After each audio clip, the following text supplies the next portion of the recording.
خطۂ ارض کشمیر جنت نظیر، ایک خوبصورتی یا تنازعہ، اصل حقیقت کیا ہے؟ جب ہم کشمیر کی بات کریں تو ہمارے ذہن میں سب سے پہلے دور تک پہلے سرسبز پہاڑ، بادلوں کو چھوٹی وادیاں اور خاموش خوبصورت دیہاتوں کا ایک حسین منظر آتا ہے۔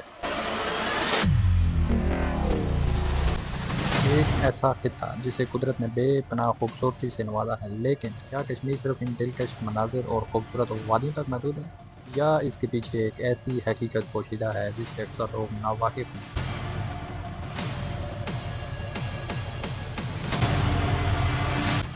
ہم جس کشمیر کو صرف ایک خوبصورت وادی سمجھتے ہیں، وہ اصل میں 2,22,000 مربع کلومیٹر پر پھیلی ایک عظیم اور تاریخی ریاست ہے، جس کی تاریخ 100 یا 200 سال نہیں بلکہ پورے 5,000 سال پرانی ہے۔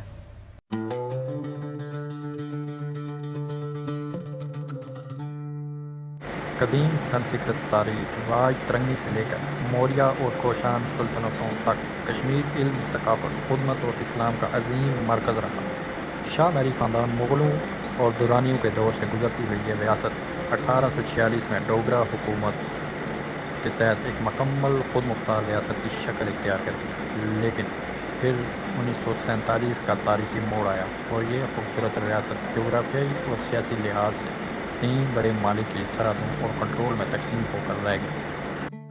آج کا عظیم کشمیر بنیادی طور پر 3 طاقتور ممالک کے زیر انتظام ہے۔ پہلا حصہ بھارت کے زیر قبضہ آتا ہے، جس کا کل رقبہ 1,01,380 مربع کلومیٹر تک پھیلا ہوا ہے اور اس کا دارالحکومت سری نگر ہے۔ اس کے علاوہ اس کے بڑے شہروں اور ڈویژن میں لداخ اور جموں آتے ہیں۔ پاکستان کے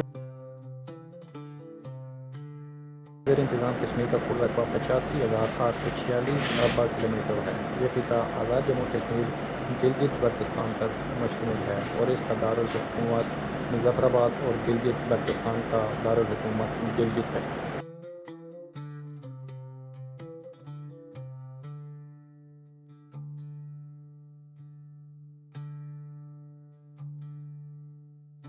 چین کے زیر انتظام کشمیر کا کل رقبہ 42,700 مربع کلومیٹر ہے، جس میں اقصی چین اور وادی شکسگام شامل ہیں۔ یہ عمومی طور پر غیر آباد اور برفیلا علاقہ ہے جو کہ چین کے تبت تک پھیلا ہوا ہے۔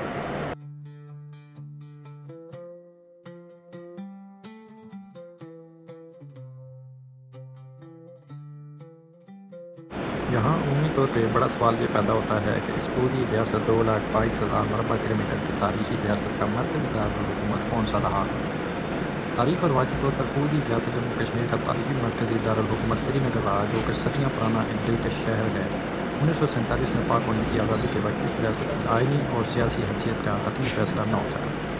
یہی وجہ ہے کہ پاکستان اور بھارت کے درمیان لائن آف کنٹرول اور بھارت اور چین کے درمیان ایکچوئل لائن آف کنٹرول وجود میں آئی، جو کہ ابھی تک جاری ہے۔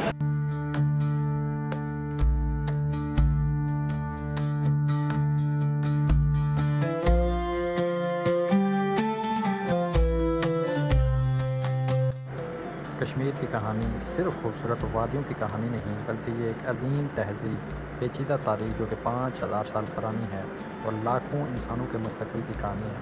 اس 2,22,000 مربع کلومیٹر کے خطے کی حقیقت آج بھی تاریخ کے سب سے بڑے سوالیہ نشانوں میں سے ایک ہے۔ امید کرتے ہیں کہ انشاءاللہ تعالیٰ ایک دن ضرور آئے گا کہ کشمیر مکمل طور پر اپنی پرانی تاریخی حیثیت کے مطابق دنیا میں ایک بار پھر آباد ہو کے ابھرے گا۔